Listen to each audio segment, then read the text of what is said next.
So Sid, it's the summer, Almost summer. of 2025. What should either someone buying or selling a house in the Sacramento market know today versus maybe some previous summers? You know, what's the difference in the market today versus say summer 2024, 2023? Okay, well, I first want to welcome us back. Okay, it's been a while. I know our fans have been really looking for some content, and here we are. So, yeah, to answer your question, Nick, I mean, I think right now there is no doubt about it. We are seeing some increased inventory levels in the Sacramento area. Okay, which I think is a great thing for buyers. I still think it's a really good thing for sellers too. But buyers right now should be looking that potentially concessions are going to be back. Okay, we're seeing some price improvements on properties, so people are dropping their price, and I think buyers should, if they're interested, make an offer.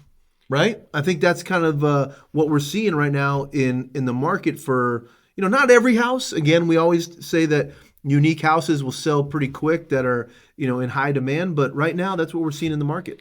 Yeah, I think a lot of buyers sometimes got discouraged in the past, Sure. right? Maybe you go out, you make an offer, they get multiple offers, you're told you have to waive all your contingencies, you Yeah. have to go in at your highest price.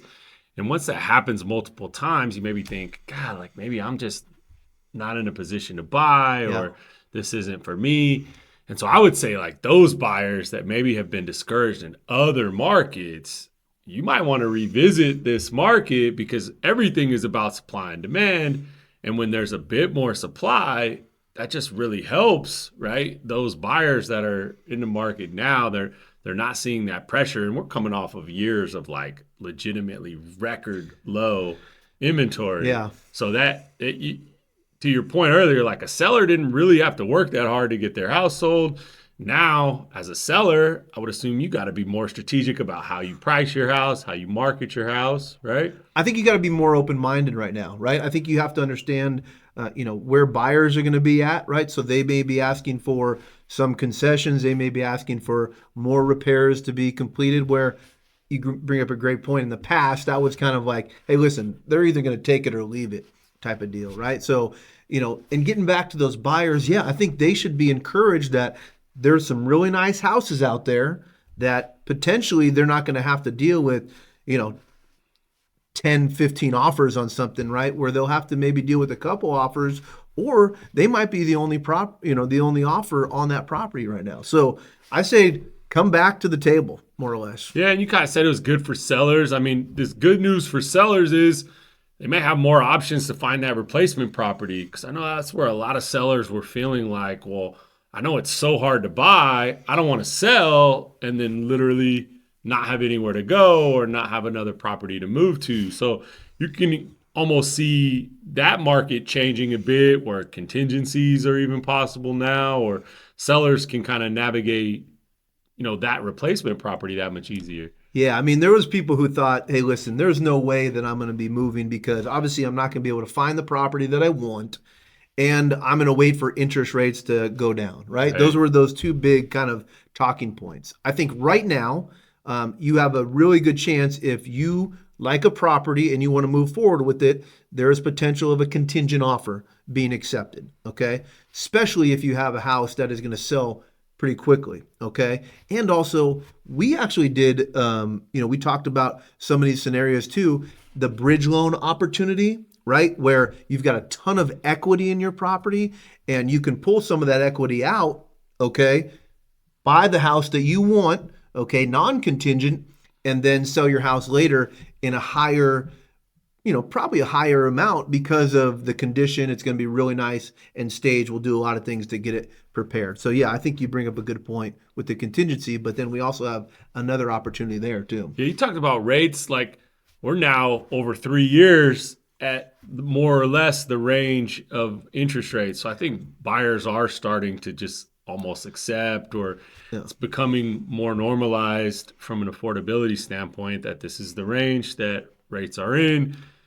They do forecast that they will be lower sometime in the future, but we don't know when. Going back to 2022, everyone said this is temporary.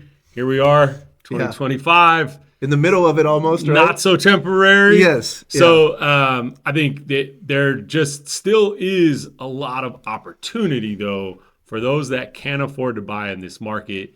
They should. Yeah, and I think, we've been doing this for a long time. Okay, we've seen a lot of up and downs with the market, right? We've seen, interest rates plummet down and tons of, offers on properties. We've read the articles where there's 50 offers on a property back in the day. I think this is a very healthy market, right? It's like, it's actually more of a traditional market, okay, where, you get a couple offers on your property, or your property may sit for 14 to 21 days potentially. And also people are willing to look at contingent offers. I think this is when it's time where it's a real healthy market for both sides. And I think happy transactions can happen versus like people are worried, am I paying way too much offering $50,000 over the asking price? Okay. We're getting down to real good levels of where properties should be priced at.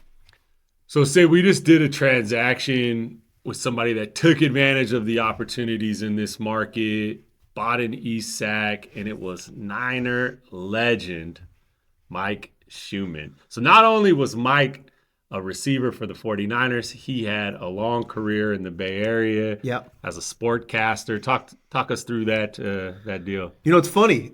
Mike actually walked up. He was interested in a house in East Sac, and I have a couple rentals there. And he walked up and was just asking me about a house next door. And then we start talking. And I kind of looked at him. I was like, I remember this guy from obviously sports. And yeah, Mike bought a great house in East Sac. Flawless transaction that we had with a local agent here. Mike, we're going to tell you, come on the show. I know you're a big fan. We're going to get Mike on here. Great real estate transaction, smooth loan. So we're really looking forward to having Mike's him on. the man. We had this conversation first day I talked to him. He's telling me about his backstory and his history. I go home, right? Because in my son's room, I got the 1979 Niner signed ball, football, right? So I go home, I got to make sure Mike Schumann's on this ball. He's not jerking me around, right? So I go home, I take a look, take a picture, send it to you, send it to Mike. I go, all right, man, he checks out. We're locked in now. He's legit. Has some great stories from Joe Montana to O.J. Simpson. Mike's definitely a legend, and we certainly appreciate that. Yeah, thanks for the business, Mike, and we'll get you on here for some of those stories.